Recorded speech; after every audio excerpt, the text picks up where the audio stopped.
bonsoir et bienvenue dans votre journal. Ce soir, la rédaction accueille Zaïdani Harouna, adjoint au maire en charge des affaires économiques, de l'environnement et du développement durable à la mairie de Sada. Bonsoir. Bonsoir. Alors avec vous, il sera question de cette distinction que vous avez obtenue dans le cadre du concours des Outre-mer durables. Une 3e place bien méritée dont vous nous parlerez dans ce journal. Mais d'abord, voici les titres de ce mardi 30 octobre. Ils l'ont appris hier lors d'une visioconférence avec leur directeur interrégional. 24 agents du centre pénitentiaire sont mis à pied à la suite du mouvement de ces dernières semaines. De quoi mettre le feu aux poudres et craindre une reprise prochaine des actions. 2 nouveaux incendies se sont déclarés hier et ce matin dans le chef-lieu. Plusieurs bangas sont partis en fumée, laissant leurs propriétaires dans le désarroi le plus total. Reportage. Portée disparue depuis 7 mois, la jeune Aïcha a été retrouvée dans un foyer d'accueil de Mtsapéré. Un soulagement pour ses proches, même si de nombreuses questions subsistent, notamment quant à son changement d'identité. Aujourd'hui, mardi 20 octobre, cela fait des semaines que les surveillants de Majicavo mènent des actions pour réclamer une prime de 12 000 €. Ils souhaitent que le passage du statut de maison d'arrêt à centre pénitentiaire soit appliqué comme dans les autres départements. Ce conflit pris très au sérieux par l'État et notamment le préfet semble cependant sur le point de prendre une toute nouvelle tournure. Hier, lors d'une visioconférence, le directeur interrégional a prononcé 24 mises à pied allant de 5 à 15 jours. De quoi mettre l'huile sur le feu, comme on peut le constater dans ce sujet signé Abbas Alidi, Pierre Bellucci et Fred Soleimana. Alors que les agents du centre pénitentiaire semblaient attendre que le préfet Seymour Morsi leur vienne en aide, hier de lourdes sanctions leur ont été annoncées par le directeur interrégional. Si aucune révocation n'a été prononcée, les mises à pied se sont enchaînées, s'étalant de 5 jours en 5 jours. De quoi rendre fou de rage les 24 agents concernés. Les sanctions sont tombées hier et on le vit très très mal et il y aura des actions à suivre dans les jours à venir parce que nous allons consulter déjà la base jeudi prochain. Le problème, je pense que ces sanctions sont arbitraires parce que les noms qui figurent sur la liste de ces sanctions justement, il y a des agents qui n'étaient pas postés, des agents qui étaient en maladie, d'autres qui étaient en congé normal et qui sont venus juste pour nous donner un coup de main. Mais tous ces gens-là ont été sanctionnés alors que quand on est de repos ou en descente de nuit, on ne doit pas être sanctionné. Lors de la réunion qui s'est tenue ce matin, les agents ont beaucoup échangé sur les suites à donner à ce conflit. Et la rancœur envers l'actuel directeur est encore et toujours palpable. Donc, le 19 novembre, nsofikiri amba yoti karsuta njabu maore leo maana kula mtu afanya ozahe asubolwa na médaille. Donc chez fois toi son médaille le 19 novembre Faransa. Les agents accusent leur directeur de quitter prochainement Mayotte et de ne plus être concernés par quoi que ce soit. Une situation conflictuelle au sein de l'établissement qui va bien au-delà des revendications de primes et qui ne semble pas dater d'hier. Comme vous le savez, il y a une situation malsaine dans cet établissement avant qu'on arrive ici en 2014 et je pense que cette rancœur est remontée d'un cran. Donc ce sont ces personnes évidemment qui ont été sanctionnées pour la plupart parce qu'ils étaient en total désaccord avec le directeur en place. Jeudi, la base devrait décider de la suite des événements, même s'il y a fort à parier qu'en cas de sanctions appliquées, les pneus risquent une nouvelle fois de réchauffer les rancœurs. Et début octobre, les agents de la direction de la solidarité et du développement social entraient en grève. Le 6 octobre, en effet, jour de débrayage dans la fonction publique, mais aussi de séance plénière au conseil départemental. Les agents avaient été reçus par Issa Abdou. Ainsi, après les négociations menées par le vice-président chargé du social, l'intersyndicale avait signé un protocole de fin de conflit. Mais depuis ce matin, les agents ont décidé de se réunir pour discuter des suites éventuelles à donner à ce mouvement. Un sujet signé Abbas Alidi, Pierre Bellucci et Leslie Vimné. Alors que l'on pensait le conflit résolu, les délégués syndicaux de la DSDS ont décidé d'organiser une réunion de travail et de concertation. L'ordre du jour de ces discussions, le protocole de sortie de crise signé il y a seulement 2 semaines. Bon, c'est pas vraiment un mouvement, c'est une réunion de travail qu'on a eue. C'est pour prendre connaissance en tout cas de ce qui s'est passé. Tout le monde sait que la DSDS vient de finir un mouvement de grève et le protocole qui a été signé n'a pas vraiment porté satisfaction aux agents. Il y a des points qui sont traités et pas vraiment bien traités. Il y a des points qui n'y figurent pas. Tout au long de la journée, les agents ont échangé entre eux puis en intersyndical. Une manière de faire le point sur la situation et de se mettre en ordre de marche pour la suite. Donc nous allons retravailler en tout cas une plateforme de revendication pour pouvoir, on verra par la suite par rapport aux engagements du Conseil général, s'il va y avoir besoin de reposer en tout cas un préavis de grève. Et c'est ce qui semble vraiment venir. Pour nous, c'est ce qui semble venir. Parce que nous croyons qu'il y a vraiment manque de respect de la part de l'autorité territoriale envers les agents dans l'ensemble du Conseil général, mais surtout des agents de la DSDS qui font la mission première du Conseil départemental. Manque de considération, mais surtout manque de moyens. Si pour le moment la question d'un nouveau préavis de grève n'est pas à l'ordre du jour, les agents souhaitent travailler dans de meilleures conditions. Écoutez, nous ne sommes pas là pour tirailler, nous sommes là pour travailler ensemble. Donc si les moyens sont donnés, il est clair que l'unanimité des États n'est pas là, on ne dit pas de 100% ou à 100%, mais si on a les moyens arrivent par rapport à la possibilité, on travaille. Mais si on n'a pas les moyens jusque-là, on ne peut plus prendre nos propres moyens, nos propres voitures, nos propres aller faire. Nous ne sommes pas couverts en fait. Moi, quand je prends ma voiture pour aller effectuer les missions du département, je le fais, mais je ne suis pas couvert. S'il m'arrive un pépin, et c'est un souci. À Mayotte, même les conflits qui semblent résolus ne le sont pas toujours. C'est actuellement le cas à la Colas, mais aussi à la DSDS. En cause des protocoles de sortie de crise qui, une fois signés, ne sont pas toujours respectés par les différentes parties. Et la semaine dernière, un mouvement national des avocats a été entamé contre la réforme Taubira sur l'aide juridictionnelle. Pour en parler avec nous, maître Fatima Ousseni, avocate à la Cour, inscrite au barreau de Mayotte. Bonsoir Fatima. Bonsoir. Alors cette réforme, très exactement, qu'est-ce qu'elle change pour les avocats et pourquoi vous êtes contre ? Alors c'est une réforme de l'aide juridictionnelle, c'est-à-dire du système public d'accès aux droits de l'ensemble des justiciables, y compris de ceux qui n'en ont pas les moyens. À Mayotte, ça représente plus de 70% des justiciables, donc c'est une réforme qui nous intéresse au plus haut point. La loi qui vient d'être adoptée en catimini jeudi dernier à l'Assemblée nationale prévoit un mode de financement qui repose sur les fonds des avocats, c'est-à-dire sur les caisses de règlement pécuniaire de la profession.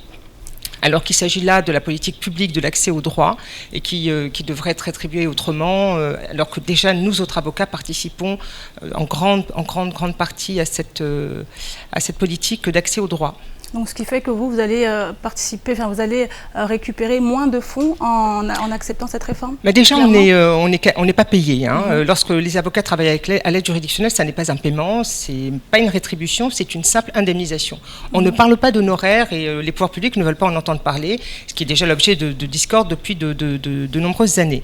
Et même sur cette absence de rétribution et de paiement des avocats, on vient en plus nous demander à nous autres avocats de financer notre propre travail.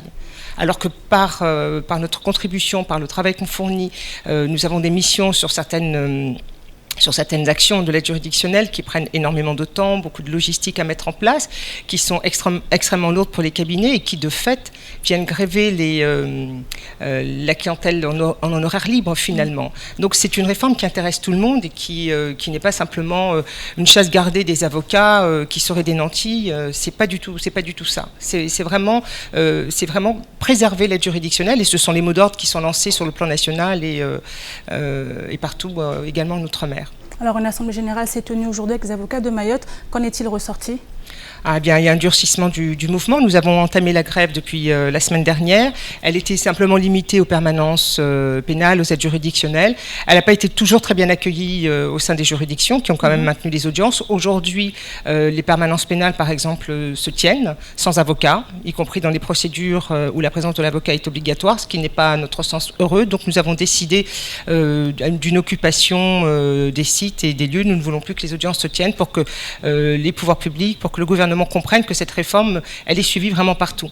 Et le barreau de Mayotte est un barreau particulier. Il faut l'entendre, il faut le dire. Parce que c'est d'abord un barreau qui n'a eu accès à l'aide juridictionnelle que très tardivement. Il y a des avocats ici qui ont travaillé tout à fait gratuitement pour les gens qui n'en avaient pas les moyens parce qu'aucun système n'était dédié. Les premiers textes datent de 1992, donc c'est extrêmement récent. La réforme au plan national, pour que vous ayez une idée, date de 1991. Donc quand on faisait une vaste réforme en France, nous n'en étions à Mayotte qu'au premier texte. C'était même pas une loi, c'était une petite ordonnance avec un décret en 96. En plus de tout cela, nous n'étions pas payés de la même manière. Et pendant des années, ici à Mayotte, les avocats ont travaillé absolument gracieusement. Et le dernier élément, ce que je vous disais tout à l'heure déjà, c'est que ici, c'est une vapeur inversée. Mais dans une population extrêmement pauvre, c'est plus des 3/4 de la population qui relève de l'aide juridictionnelle, 70%. C'est une charge extrêmement lourde pour les cabinets. Et alors si en plus vous nous demandez de financer nous-mêmes. Alors, vous parlez du fait que vous n'étiez pas présent, vous n'êtes plus présent dans certaines audiences où la présence de l'avocat est obligatoire. Et qu'est-ce que ça implique concernant ces jugements, enfin, toutes ces décisions qui sont prises sans votre présence? Eh bien, on va opposer des arguments juridiques. Certains parlent d'une jurisprudence de la Cour de cassation qui parle de conséquences insurmontables, qui les autorise et qui les rend recevables à tenir ces audiences. Nous préparons pour notre part des requêtes en nullité pour dénoncer ces audiences. Là, pour l'instant, on n'est pas dans le judiciaire pur. On va voir comment vont réagir. On espère que les choses se passeront autrement, plus calmement que ce qu'on a pu voir dans certains barreaux, notamment à Lille, où il y a eu le molestage de confrères qui était particulièrement choquant. Donc on espère un respect du droit de grève et de cette contestation qui est un mouvement national extrêmement suivi à Mayotte comme ailleurs, et afin qu'on entende les revendications qui sont ici portées. Je rappelle que le droit de grève est une liberté constitutionnelle. Alors là, clairement, on peut parler d'un blocage de la justice. Un durcissement du mouvement. Mais effectivement, là aujourd'hui, c'est toutes les audiences qui sont concernées, pas simplement celles de l'aide juridictionnelle. Et avec ce que je vous expliquais tout à l'heure, vous comprenez la cohérence d'impliquer également les autres audiences, puisque tout le monde est finalement impacté par cette réforme. Merci beaucoup Fatima. Je rappelle, vous êtes avocate à la Cour et vous êtes au barreau de Mayotte. Et ce matin, le sénateur Thani Mohamed Soilihi était sur notre plateau afin de donner son avis sur la marche qui s'est tenue dimanche à Mtsamboro. En effet, la violence de certaines pancartes a beaucoup fait réagir la population, tout comme la rumeur relayée par certains de nos confrères, laissant planer le doute quant à la possible propulsion du sénateur Thani au poste de ministre des Outre-mer. S'il a nié la rumeur, le sénateur ne semble pas insensible à une telle nomination, tout en restant lucide sur ce que cela implique. On l'écoute lors de la matinale de Kwesi. Est-ce que la situation se pose? Est-ce que Madame, si on vous pose cette question, Madame Georges Paulin-Join est susceptible de succession? Est-ce que alors, ça se refuse ce genre de poste? Bien évidemment, vous connaissez la réponse. Il y a quand même quelque chose qui, dans cette hypothèse, changerait, c'est que un membre du gouvernement, il cesse de travailler exclusivement pour son territoire. Et un incendie s'est déclaré hier en fin de journée dans un banga à Mamoudzou. Aucune victime n'est à déplorer, mais les familles ont une nouvelle fois tout perdu dans les flammes. Un autre banga situé tout près et a également pris feu ce matin, obligeant les sinistrés à fouiller dans les décombres pour récupérer leurs papiers. Une de nos équipes a pu se rendre sur place pour constater l'étendue des dégâts. Reportage signé Shakila Youssouf et Leslie Vimné.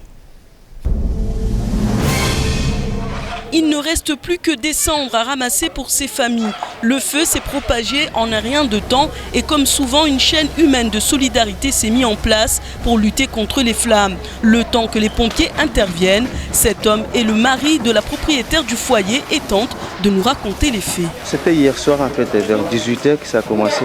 J'étais là-bas, finalement j'ai entendu les enfants crier qu'il y a du feu. Du coup, tu vois, il y a les... On pense que c'est les flics qui ramassent à côté. Et pourtant, c'était vrai le feu qui était là. Et puis voilà, on a essayé, mais c'était trop.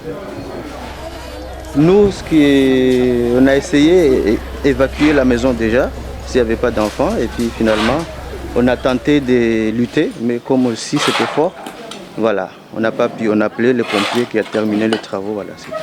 Ce matin, les familles tentent bien que mal de retrouver leurs esprits. Ils ont entamé les démarches administratives pour déclarer le sinistre. Ce père de famille explique ainsi que le plus important pour lui est d'obtenir de l'aide pour acheter le matériel scolaire de ses enfants. Là, la mairie, il y a une déclaration.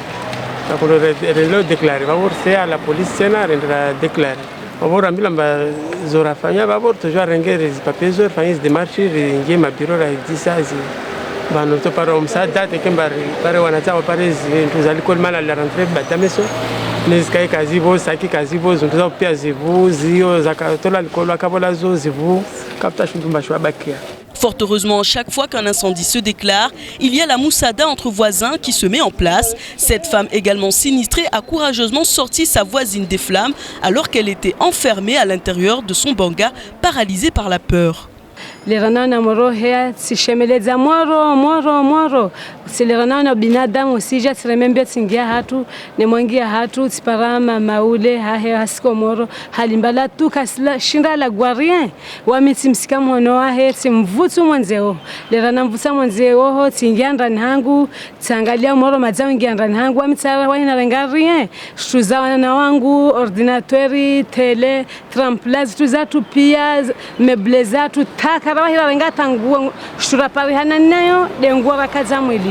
Fort heureusement, les pompiers arrivés sur les lieux ont pu maîtriser le feu pour éviter qu'il ne se propage dans les autres maisons. Aujourd'hui, 2 familles ont une nouvelle fois tout perdu dans les flammes. Hébergés temporairement par des voisins, ils espèrent pouvoir rapidement reconstruire et reprendre le cours de leur vie. Et direction Sada maintenant avec notre invité. Il s'agit de Zaidani Harouna. Vous êtes en charge, adjoint au maire en charge des affaires économiques, de l'environnement et du développement durable à la mairie de Sada. On parlait tout à l'heure de cette distinction qu'a reçue votre commune. On regarde d'abord ces images de votre retour à la semaine dernière.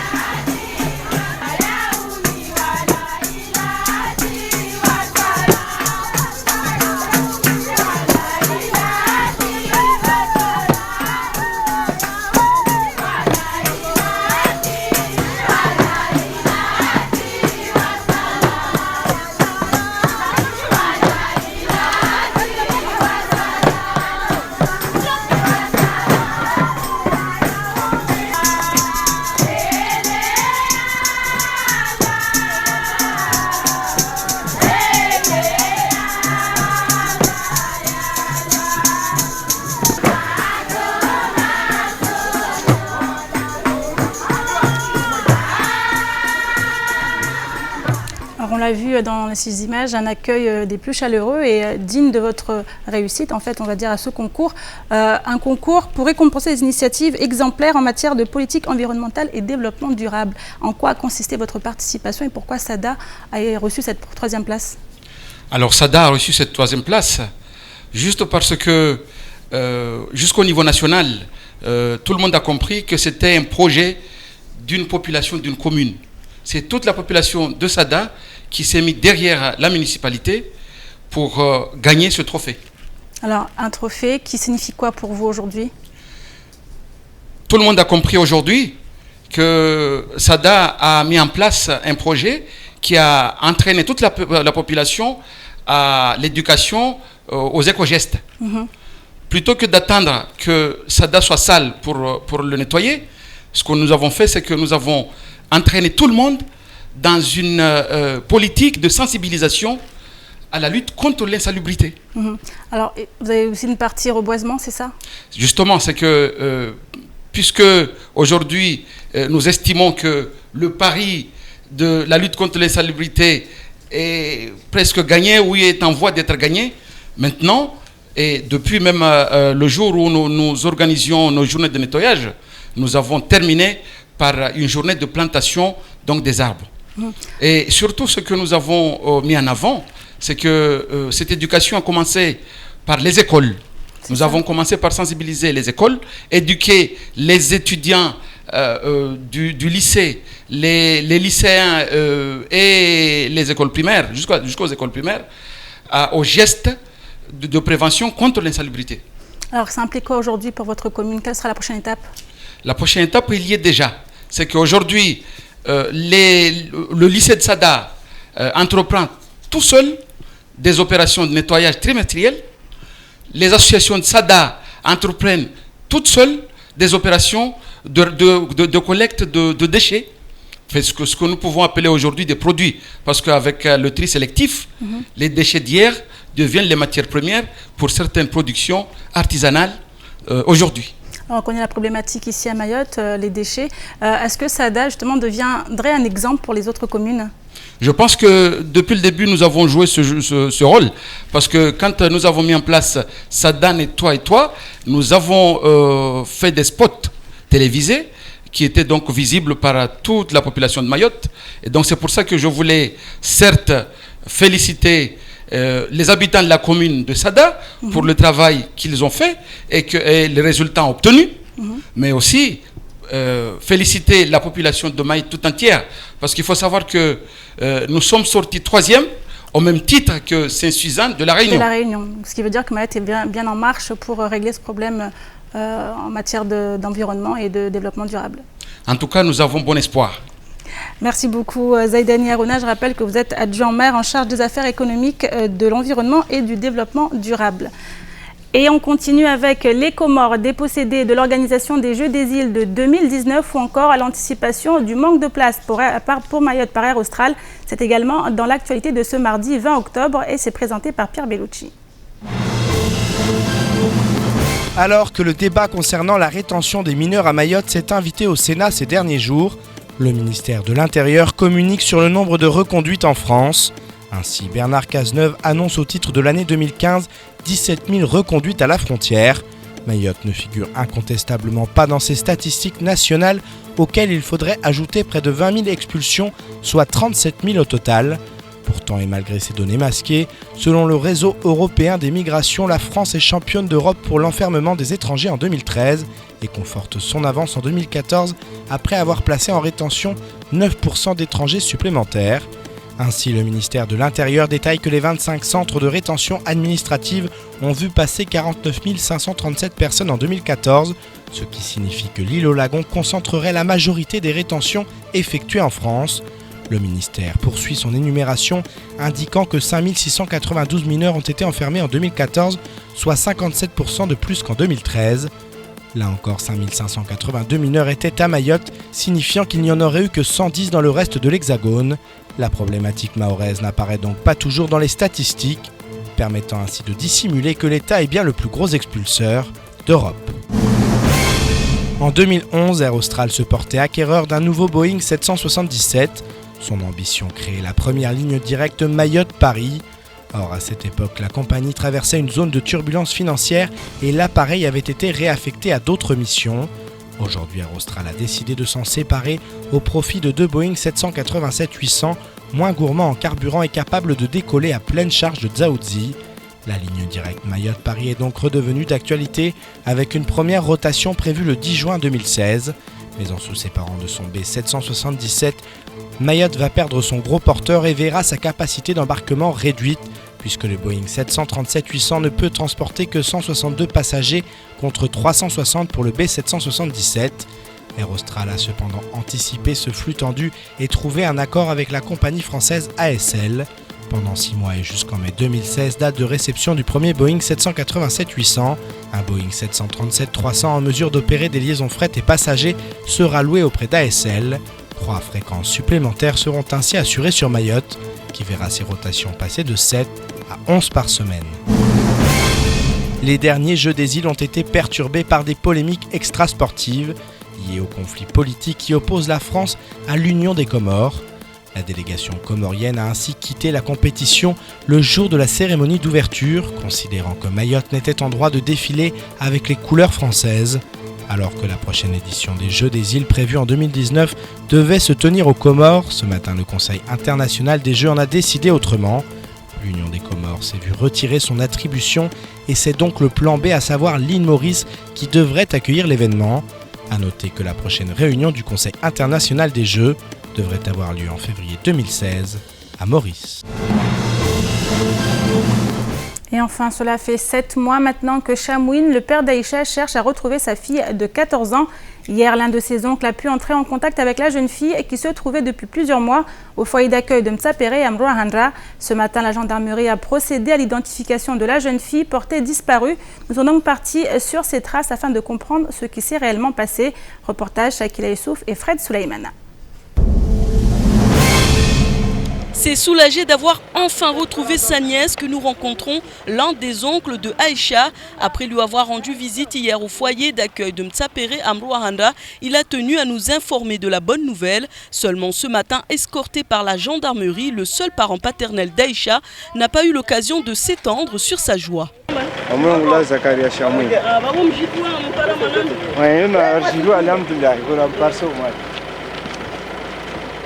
Depuis 2012 et à son arrivée chez sa mère à Chikoni, Aïcha n'a jamais été scolarisée. En conflit avec sa mère, elle aurait fini par fuguer du domicile familial. Inscrite au foyer d'accueil sous une fausse identité, elle est restée plusieurs mois sans savoir que son père la recherchait activement. L'ASE avait pourtant reçu le signalement de disparition par l'association Village d'Eva qui a rencontré le papa venu à Mayotte par Kwassa pour retrouver sa fille.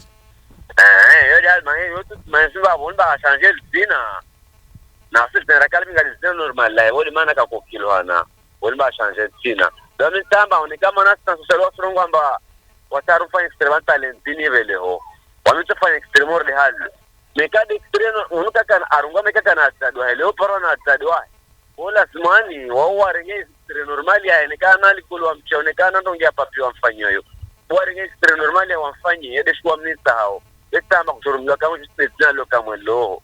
Aujourd'hui, Chamouine sait que sa fille est saine et sauve, mais tant qu'il n'aura pas pu lui parler, ne serait-ce que par téléphone, le père de famille dit vouloir tout faire pour revenir à Mayotte afin de s'assurer qu'elle va bien.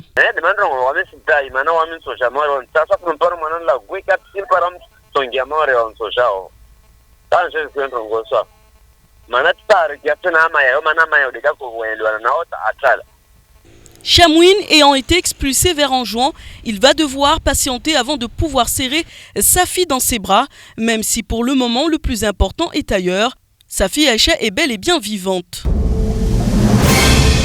Et c'est la fin de cette édition. Merci à vous de l'avoir suivi. Une édition que vous pourrez suivre en rediffusion sur notre site l'infoquezy.fr et sur OM5.